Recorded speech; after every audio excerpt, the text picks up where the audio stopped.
already tuned in. It's Richie and John on the mutual wave where we're cheering on, trying to fight for rights where all voices belong. LGBTQ plus and ours, our bond is strong.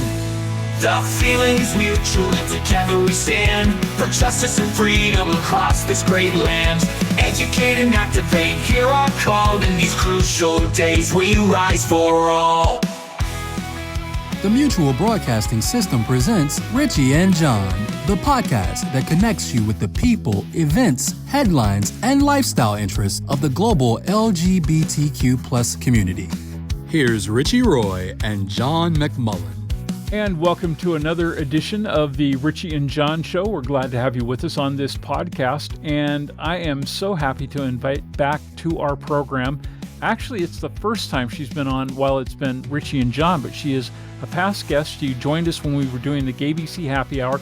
Let's welcome back Joy Silver, who is very active in the political scene here in the state of California and has been all across the country, I think most of her life. Joy, in full disclosure, is a good friend of mine, and I do have the opportunity to work with her in her current role, which is as the chairperson of the Riverside County Democratic Party. And why would we talk to some county Democratic Party chairperson? Well, it happens to be the 10th largest county in America.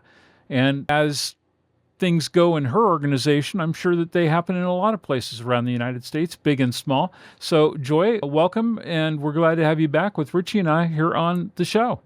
Well, thank you so very much. It's always a pleasure to work with you, John, and I'm sure, Richie, that if you're working with John, you must be the same level of joy, ha ha ha, and that we can all have together, since there's such little joy in the political scene these days and so much anxiety. I'm really happy to talk to the two of you tonight. Well, thank you. I appreciate you being along with us. And what I'd like to start off with is to share with our audience that you and I had a telephone conversation actually earlier today. And in the process of that, you told me a couple of things that I found that were very interesting, because your job in large part is to get Democrats elected up and down the ticket in your region of the state of California. And I've always, kind of wondered how the field operations work in terms of the things that are not happening nationally at the DNC and so on. And you told me a couple of things today that really stunned me. One was to do with that process of how you scientifically know where to go, especially as we narrow in and get very close to an election date as we are right now. And the other was some information that you learned in the process of your own doorbelling activity that when I heard you tell me this story, it absolutely stunned me. And I'm sure it will a lot of people, because if I were to say to you, Joy, I'm an independent voter. I don't necessarily vote up and down a party line, because I like to think of myself as going for whoever has the right message and their priorities are in the right place. Well, that's a perfectly reasonable thing to do. But sometimes in the world we live in today, things are not exactly as they seem. And that was the case with somebody whose door you knocked on. Would you mind sharing with Richie and myself and our audience that experience and what happened? Well, I certainly will do that, and this is it's a national issue. So let's start with the actual idea of what is a field. When they say it, leaving it all out on the field, what does it mean, right? So when people talk about that, and you hear a lot about that, what's the field strategy? Do you have a team of people that are out knocking on doors? This is the best way to have that moment of persuadability, right? So that's like number one. Number one is knocking on doors. Number two is phone banking. Number three is texting. And then people write postcards. That's like number four. So those are the ways. And even though people may not be home and people may not answer, anybody you get to talk to, you can then have these discussions, and you figure they're then going to talk to other people saying, I met so-and-so, or so-and-so came to my door. So in my experience, and this is just, I would say just last week, I was out in the field in Palm Desert, and I had experienced this earlier when I'd been in other states, including California and in Nevada and other places. But I couldn't believe that it was still happening. And I think that's where John and I had our conversation. I knock at the door and I'm with one of the candidates, and the woman comes to the door and she's clearly in her conversation. Clearly in her conversation, she has progressive ideas, and what's considered progressive today is really kind of moderate Democratic. I mean, it doesn't really go for what we would have thought progressive meant, because just like respecting people and want everybody to be included has now become some sort of progressive, progressive idea. In any case, this was very clear that she was all on board, but her affiliation was American Independent. An American Independent, I'll give you a little history about that in a second, because I want to make another case where somebody came to the county party and wanted an endorsement, okay? To get an endorsement with the county party, you have to be a Democrat, all right? So this particular candidate, when he looked up his registration, he was an American Independent, which is AI. Knowing that AI has and I experienced this in Nevada so many times when I was registering people, and they would go to hit American Independent, and I'd say, do you know what that means? Because I was starting to get, my understanding. And that's where this is in 2016, where I first experienced this very thing that we're still seeing today. American Independent. I said, I'm not sure are you saying that you're independent of any party? And they would say, well, yeah, I'm an independent person and I don't have a party affiliation. I'd say, do you know that that's John Birch, George Wallace? In other words, it's basically the American Nazi Party who believes in white supremacy. That is the tenet of what it's about, right? And they would be shocked about this, because in California, we call it NPP, a non-party preference. And in some places, they call it decline to state. So those are kind of the two tags for this. But people actually thought that they were signing up as an independent when they hit the American Independent. Only one time a woman said to me in the field when I was registering someone, yes, I know what it means. Like, I hear you. So that one time, and I should have known it, because after a while, when you're out there, you know exactly people's preferences when they come up to you, because if they're very pinched and angry looking, you already know not going to be a Democrat. I mean, it really gets to that. I hate to make stereotypes, but you have to also keep yourself safe. So you kind of learn to recognize certain feels and looks about who's going to give you a problem and who might hurt you, right? Right. Some of that was going on. But I don't know if you know the history about the American Independent Party, but this was invented and came to fruition when George Wallace was running. And he was running against Hubert Humphrey was the Democratic candidate at the time, and Richard Nixon was the other one. And George Wallace created this party. In some states, they called it the George Wallace Party. In others, it became the Constitution Party. But overall, American Independent became the name for basically the John Birchers and the very far right people who were trying to get candidates on the ballot. And one last piece before you guys weigh in on this: the point of being so devious, because they know what they were doing. First of all, it's A, so you get top billing, right? You're an A. American. Like, that's always the trick in marketing, to try to be A. And second of all, independent, so that you can kind of fool people into thinking you want to grow that party because you have to have a certain number in your party in order to get your candidates on the ballot. And the rules for this really vary from state to state. But so that's really why they want more people to join up, so that they can show that they have this, that their party numbers are bigger just from the registration. Mm-hmm. Wow.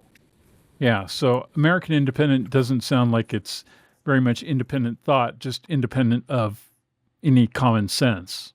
Well, they think they're full. I mean, Trump and Pence in 2016. They were the candidates for the American Independent Party, besides the Republicans, but they were also the American Independent Party. This shouldn't really, it shouldn't take a lot for people to understand what the platform was in the particular time period. The reason this party never really got a lot of strength, though, has a lot to do with leadership problems and fights within the party, where they had split as to who was going to lead it and then what was the name going to be. And so they never really grabbed on to real numbers in order to make a difference in that way.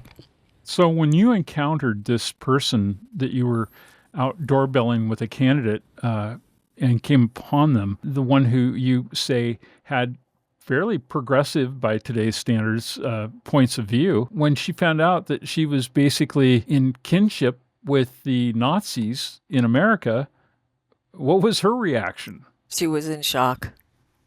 And most people, including that candidate who wanted to get the Democratic endorsement, they're in shock that that's what they meant. Immediately they go and they say, I have to change that. Because most people are in shock and they want to go in and they want to change their registration after that. And the problem with that too, and I think this also becomes an issue, if you're registered as a declined estate or non-party preference or any other party at all besides the major parties, you can't vote in those primaries, right? So Right. you kind of you lose a lot of footing if you want to Right. have a say in what's really going to happen. And I think that's why we really don't see, what is it, less than 3%, I think, of other parties. Everything else, I think they call it everything else because even added up together, it really makes no sense at all. Yeah. Richie? Yeah, it's an interesting thing. And one of the things that I would be curious to hear your experience with is, I think a lot of times, just given the reality of American politics, that people who are kind of call themselves, quote, independents are either actually kind of lean right and want cover for not saying they're a Republican, or they're a low information voter because, they oftentimes find, when they find out that they can't vote in a primary because they're, quote, independent, they get very annoyed by that because they're like, Yeah. well, wait a second, I want to have my voice in the primary. And it's like, well, if you paid any attention to how your civics work in your state, you should know that it's a closed primary state. Yeah, well, then I think that's asking a lot because that's one of the missing things. Richie, I wanted to just let you know how many people make the mistake that we're talking about, and they're not like dumb people. Like I wouldn't call them like even low information. I mean, Jennifer Sibel, who was the fiance of Gavin Newsom when he was a Democratic mayor, she and the American Independent box. Demi Moore, also. I mean, you have they just were fooled by that, And so, but to your point, if you don't know that you can't vote in the primary, and so many people really don't know, they don't understand how the entire voting process works, which is always an interesting thing to me. And I think it's not like you can't look it up. Right. You know what I mean? He'll always say, well, the party hasn't given us enough information. It's just like when people are saying right now about Kamala. Well, I don't have enough. I'm undecided. I don't have enough information. I want to know more. Well, she just repeats the same thing because they haven't heard it enough from her, maybe. I don't know. But people are not really interested in policies. They claim that they want more policies, and you should say a lot. But if they wanted more policies, then they really wouldn't love Trump, would they? No. Right. Well, I mean, that's the thing is, I saw a meme going around and it was like something like, well, I know that he basically wants to create a fascist state in the United States of America, but she can't find her pay stubs from McDonald's. So it's kind of a wash. Like the positioning, Kamala Harris I think that they're running a really smart campaign. I think that there is a lot of meat to what they're saying, but they're not bogging down in white papers, on which you see this happen sometimes. The just releasing 7-point plans and 13-point plans on every single thing under the sun, and it can become kind of numbing. I actually think that they're being on message in a way that's new and nice from the Democratic Party, because Republicans, I feel it's kind of it's almost opposite land this time, because with Project 2025, he came out with a policy paper, and they really shouldn't have. It was really a bad idea because it shows exactly what they want to do, and what they wanted to do is actually pretty horrifying. Yeah, I think you're right. I mean, I do a lot of speaking, a lot of events, and I think that for the most part, people have absolutely no idea. Like they don't remember what I said, but they You know know how what, they feel. Joy, this brings to mind the fact that Richie especially, but the two of us have spent a number of our conversations on this program talking over the months about the fact that one of the things that is really missing in our society anymore is civics education. And I wonder how much of this is the erosion of civics from high school by not having some sort of early indoctrination into how our system works and how people should and why they should want to be involved. It really makes me wonder if this was all part of the grand plan by the other side to eliminate people's focus and to make them sick of politics so that they would not participate, so that they could control what happens in our society, especially when so many people seem so dumb who are not necessarily thought of as being dumb about political things.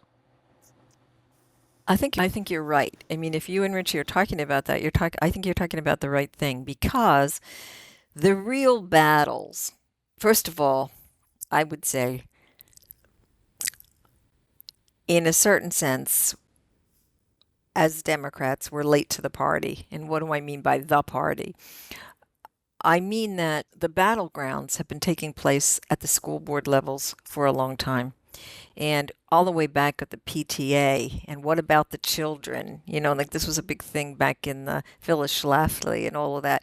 What about the children, right? I mean, this was like the big cry then, because the infiltration into the PTAs and into the school board, I think that education, and why would they not want public education? Why would the opposition party not want public education?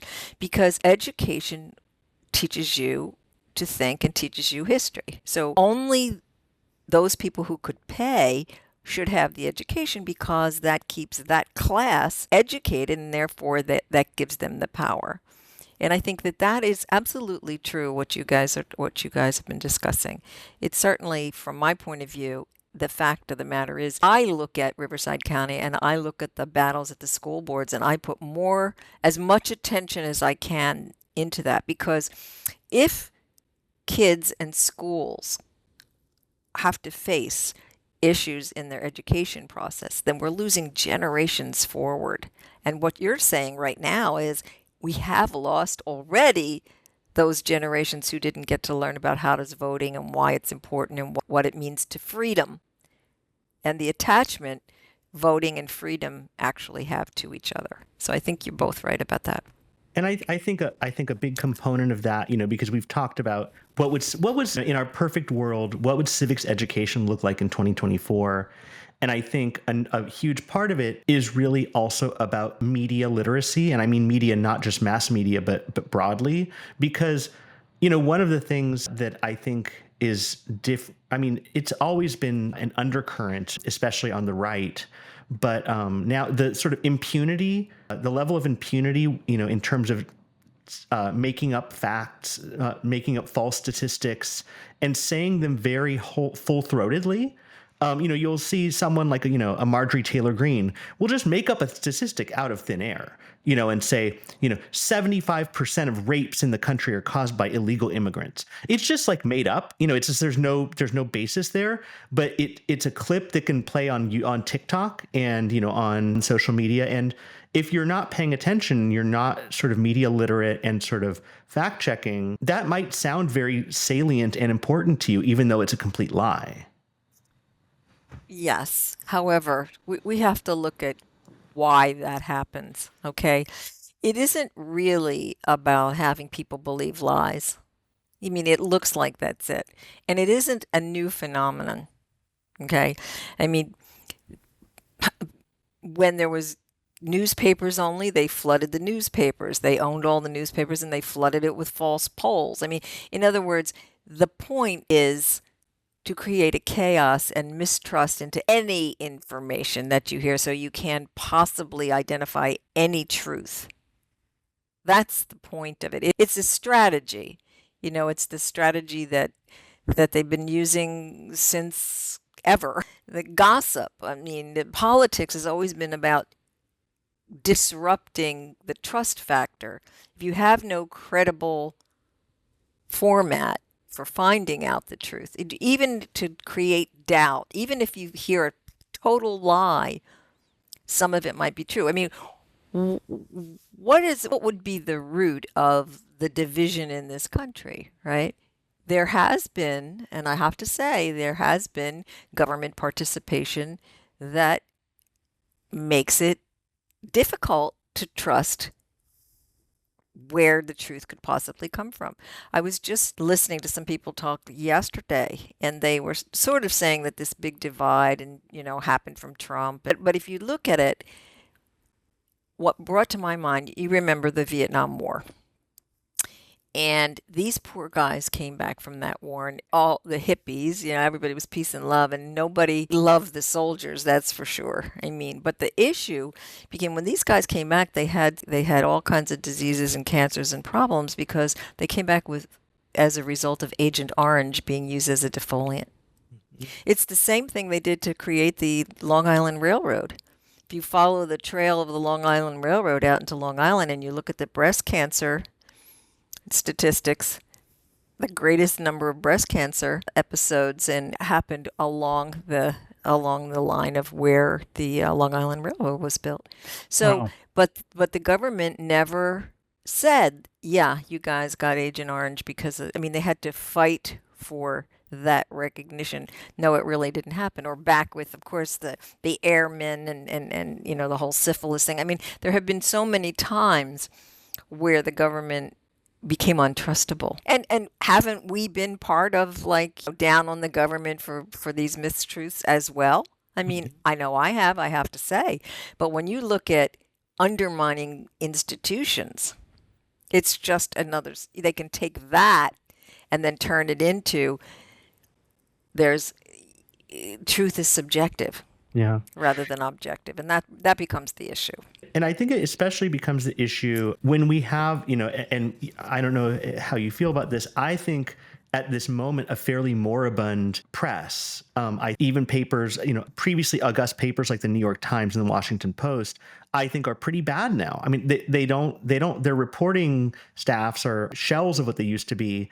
And it's really a lot of opinion and sort of spin. And the Pentagon Papers came out in the newspaper, and that was an act of bravery, but it was an act of it had an imprimatur of some importance that it came out of this paper. But when we don't have really TV media, the nightly news and stuff, the demographics are very aging. They don't have national importance in the way they used to. So when we don't have, that countervailing force, because like you said, the government isn't always truth telling, but when you don't have a really robust media doing that kind of work to kind of check that, where does good information come from? I think that's really the biggest question. What is a trustable source? What becomes a trustable source? Daniel Ellsberg, that whole group, the Camden 28, they really went through hell over those Pentagon Papers. You're absolutely right. But, I guess where my mind went when you said that was these guys who have all this information, including Bob Woodward. He puts out the book and everybody's like, wow, this and wow, that. And I am so freaking mad at him. Me too. Right? Are you guys mad at him too? Because absolutely. Because he held on to this information just for his own personal financial gain. It was absolutely. And he's not the only one. No. Even John Kelly, all these people, General Miley, they all know this stuff. Where was it? He could have just as well written to the Washington Post and got the stories in there. I sort of like the Washington Post better than New York Times, I have to say. Yeah. But what is the most trustable source? And these guys are the guys that we kind of dependent on. There's no Walter Cronkite out there, and we don't all, and here's the bigger issue, right? First of all, we never had channels, I guess. Okay, I'm going to call them channels. You guys probably have better terms for this. but are just strictly and only political news, nothing else. Yeah. And now we have like 24/7 blasting only political news. So the separation from local is really a problem there. Yeah. Because things that happen at this level, you're not really hearing how we're seeing this sort of overpowering and then feeling powerless. See, this is why I go back to nobody remembers what I said, but they know how they felt, right? The first thing that I usually say in a group that's really like anxious and scared and carrying on and hopeless and blah, blah, blah, I say, here's the first thing I want you to do. I want you to turn off the damn TV. And if you're going to watch news, watch your local news. Because the separation from what's happening in my everyday life, when I look at that, I'm like powerless. How can I change this? The 24/7 relentless, you know. So how does it make me feel? Or how do I feel when I watch it? Often. And boy, they can tell you everything that's wrong. I'll tell you that. Well, Joy, I hate to burst anybody's bubble here, but we may be looking at one person in America who has this game worked out pretty well, because it's hard to believe, especially since he is such a internet sensation and he has been in the media in various forms over the past couple of decades. And Richie has actually, well, I'm going to ask him the question this way. When was the last time you turned on a TV set, Richie? I mean, so the last time I Not to turned watch on a movie. a TV set to watch TV is, Yeah. I would say, over 3 years ago. I don't have cable. I don't have Sling. I don't have, I don't have over the air. And I used to, and kind of to your point, I used to be very much a politics news junkie.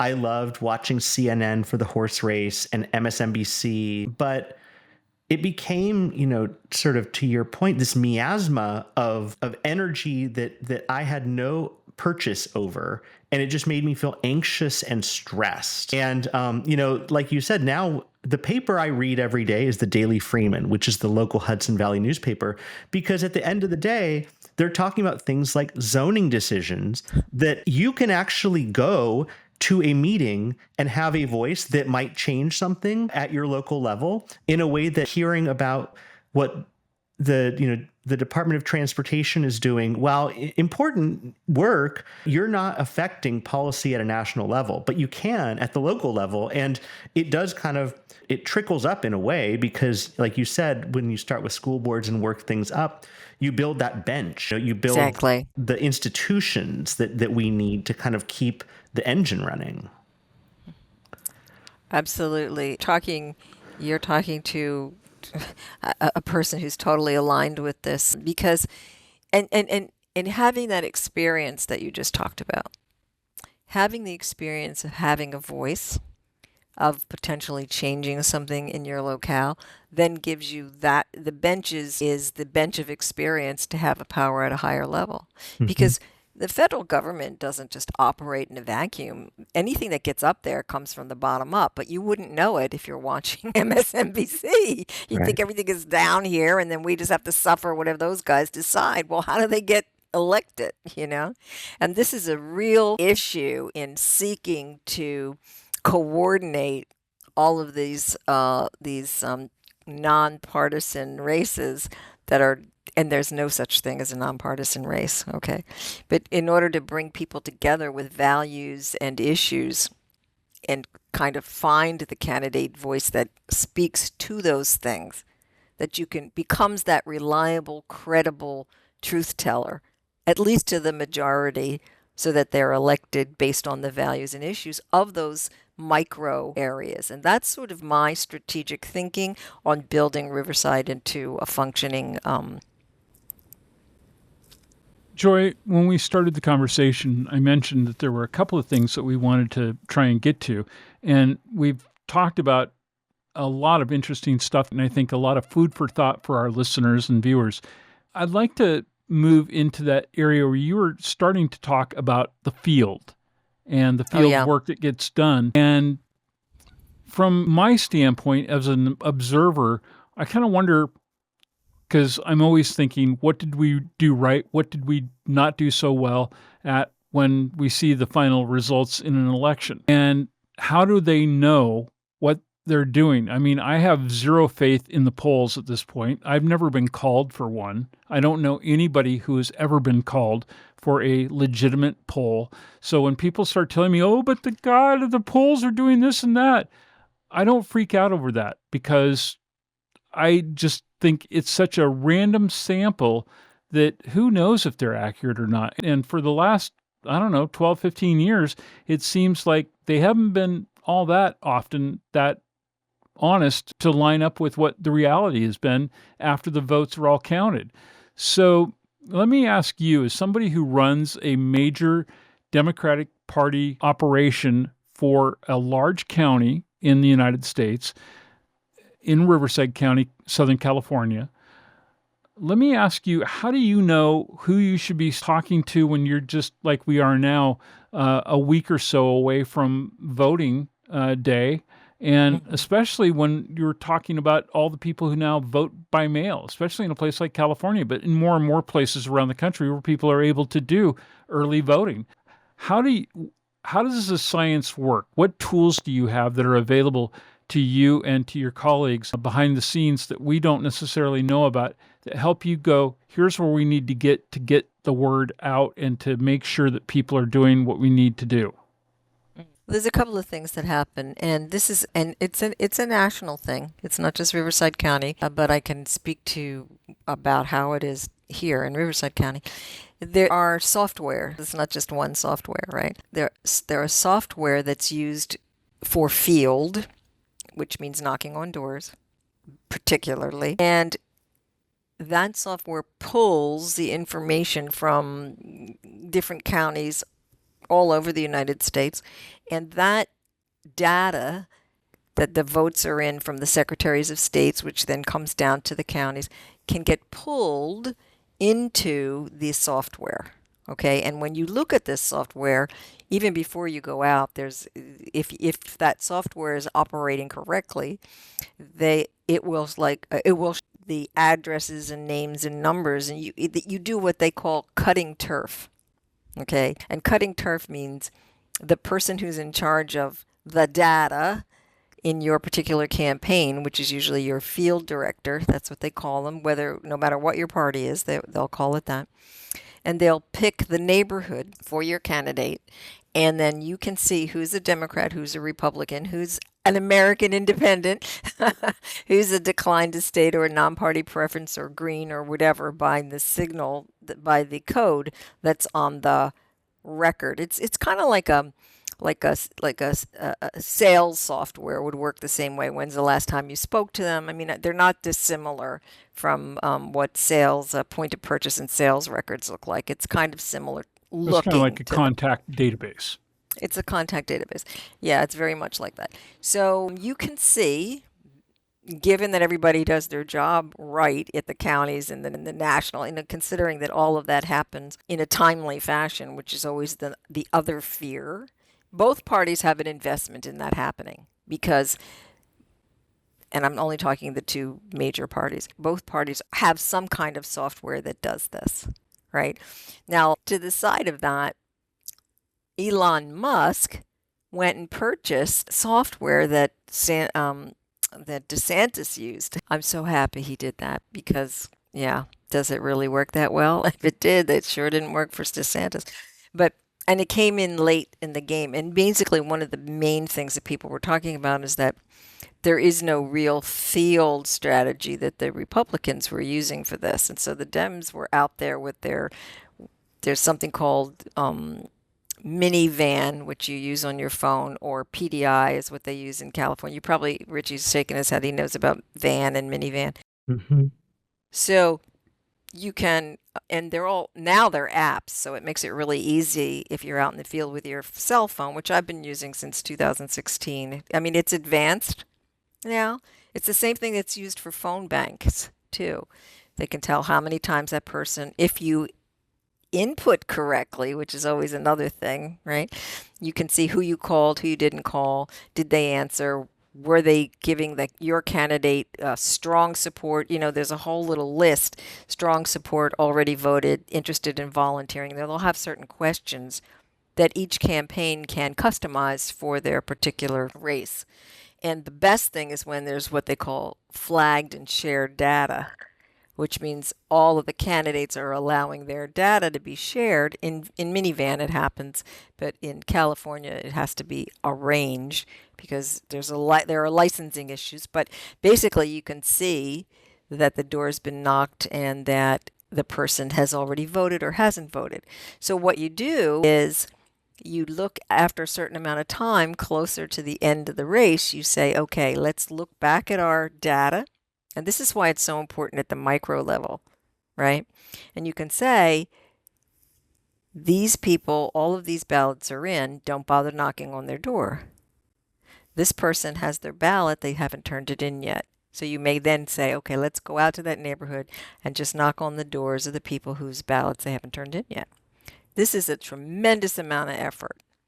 And the bigger the campaign, the harder that part of it becomes because there's so many people. So to the point, Richie, that you're talking about, what you're talking about, the micro level, the granular level, the local level, you can see how important that becomes, because if you're backing a candidate at that granular level, you're getting that information in all of these little places that a large campaign really cannot hit, right? They cannot hit. I mean, the president can only hit so much. So if it's not tied to some of those down ballot races, they can't really get to all the doors that they're going to need to knock or make all the calls they're going to need to make.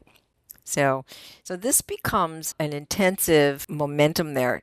What we're doing in Riverside County, which we did not have before, we're organizing. A precinct is larger than a neighborhood, right? A precinct may include a number of neighborhoods, but we've gone really granular and done a neighborhood leader program.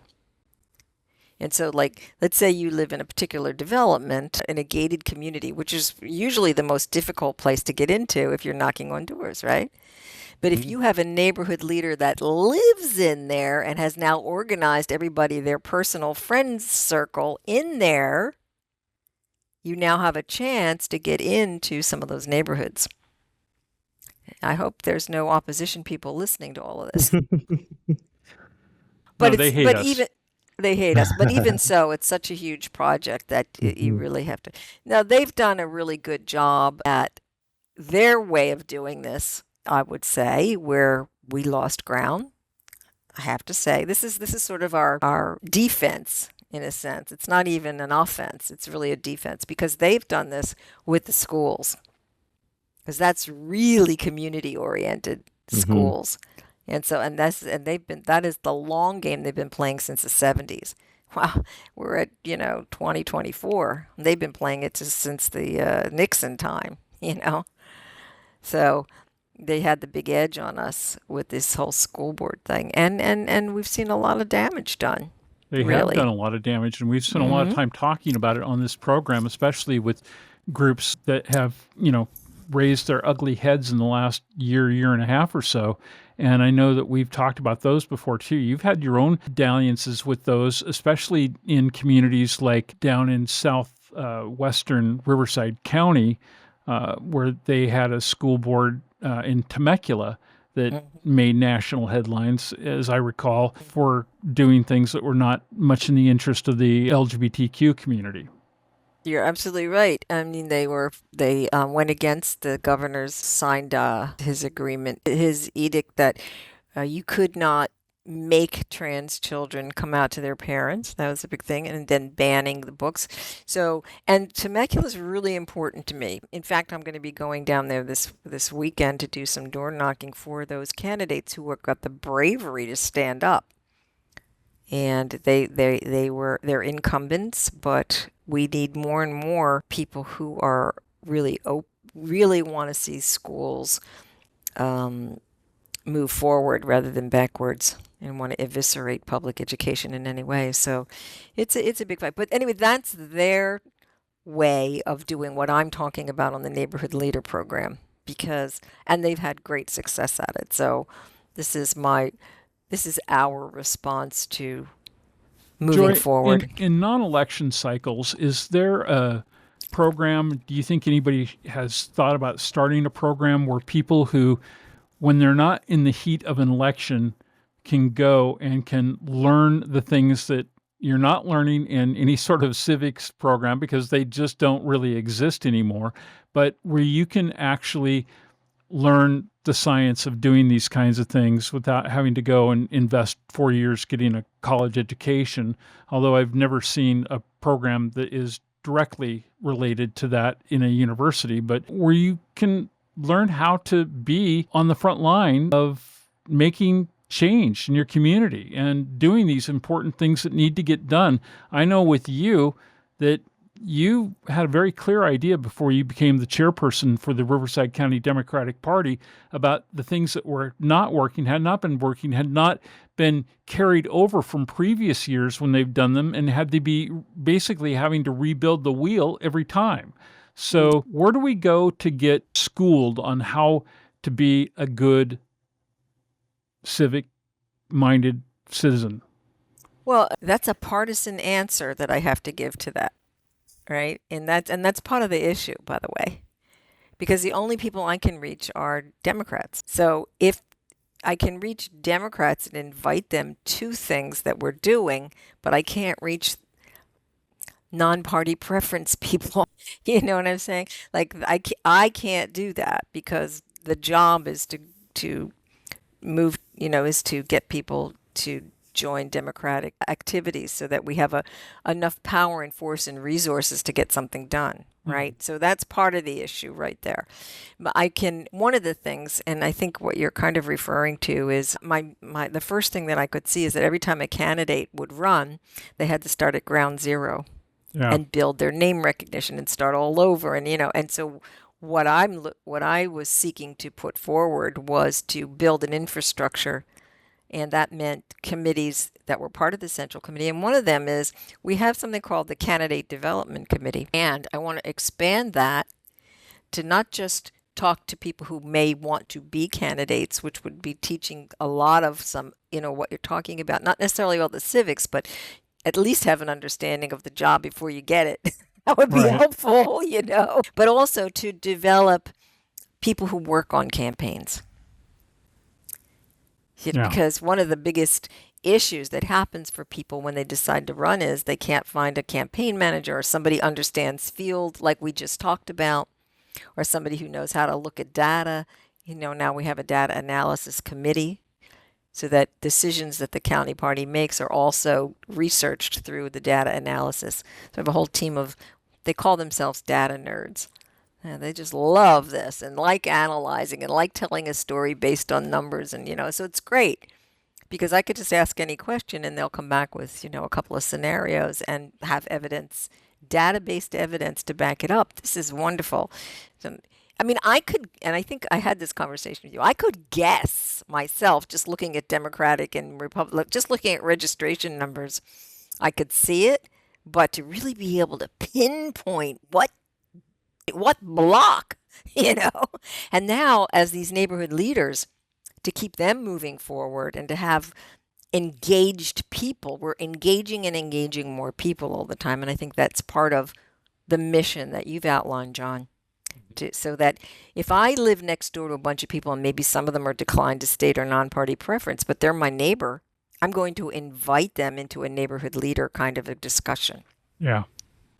I think that's really important. And especially, I really am grateful for you spending some time talking with us about these things as we get within days and hours, actually, of whether or not democracy gets to live in the United States. November 5th is a big day in world history. And I personally feel much better than I have in a long time about our chances, up and down tickets. But, maybe I'm going to be coming back here in a few weeks and going, what the hell happened? I hope that's not the case. And I'm sure you do too. But I appreciate you kind of peeling back the icing from all of this and letting us see what's going on behind the scenes. One of the things I just want to say to both of you, if the God forbid should happen, Yeah. Okay. The thing is, in this county, we have enough information to fight back now. We know where we will know, like January will be a big deal because we're going to spend a lot of time reviewing all the information that we were able to garner and able to redeploy certain neighborhoods and see what happened with the leaders program. I mean, these are all first time things that I've instituted, right? So we'll be able to strengthen that in the next 2 years. So there will be we will have really good grounds for a good game plan based on evidence. And no matter what happens, we will have that information and we will know where our strengths are and we will know where our weaknesses are and we'll know where our threats are and our opportunities. Well, I look forward in the next quarter to getting back together with you and having kind of a post-mortem on this to talk about how successful you were with the efforts that you instituted since joining the organization there as the chair of the Riverside County Democratic Party. And thank you very much for taking time to be with us on this week's Richie and John show. I really appreciate it, Joy, and we hope that we'll see you again soon. You will. Richie, I'm glad to hear you're not watching any of those stations and you're still getting your news, so that was gratifying to me. And as we like to always declare here, and Joy, I know you sing this loudly and proudly, when we fight, we win. When we fight, we win. And when we vote, we win. So get out there and do your civic duty. Thanks so much. Thank you, but thank Thanks, you. everyone. And Richie, we'll see you again on our next edition when we get together for Newsday Tuesday. Until then, if folks want to send us communication, they can write to us at info@richieandjohn.com, and our telephone number? That telephone number is 878-768-8825. Well, have a great week, and I'll talk to you soon. Talk to you later. Thank you for joining us on Richie and John. This podcast is a production of the Mutual Broadcasting System and is available at richieandjohn.com, as well as most major podcast portals, including Apple Podcasts, Amazon Music, and Spotify.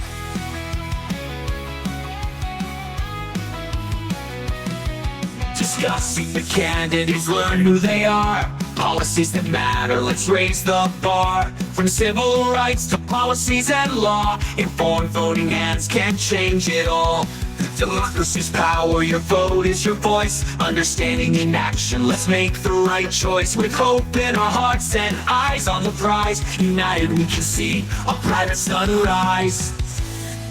The feelings mutual, together we stand for justice and freedom across this great land. Educate and activate, hear our call. In these crucial days we rise for all. Democracy's power, your vote is your voice. Understanding in action, let's make the right choice. With hope in our hearts and eyes on the prize, united we can see a brighter sunrise.